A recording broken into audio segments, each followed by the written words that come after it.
Salam hörmətli müəllimlər və əziz abituriyentlər. Belə bir maraqlı sualımız var. M kütləli silindir sürüşmədən mayl müstəvi üzərində aşağıya doğru fırlana düşür.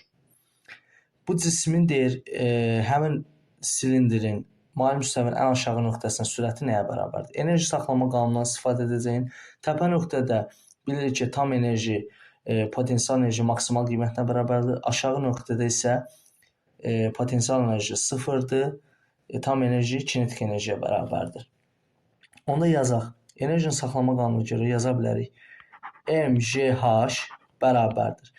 Cismin həm fırlanma sürətinə görə, yəni bucaq sürətinə görə, omegaya görə, həm də deməli V sürətinə görə kinetik enerjinin saxlama qanununu yazacağıq. Yəni 2-də 1 mv kvadratı plus 2-də 1 i omega kvadratına.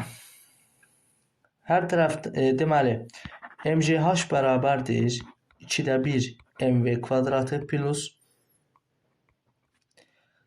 2-də 1 i-nin yerinə qiymətini verib mr kvadrat bölü 2 mr kvadrat bölü 2 omega kvadratının da yerinə v kvadrat bölü r kvadrat yaza bilərik. R kvadratları m'lər hər tərəfdən ixtisar olunsa GH bərabər olacaq 2-də 1 v kvadratı plus 4-də 1 v kvadratına. Deməli, hər tərəfi 4-ə vursaq, sadələşdirmə aparsaq 4GH bərabərdir 3v kvadratı qalacaq. V kvadratı bərabərdir 3-də 4GH.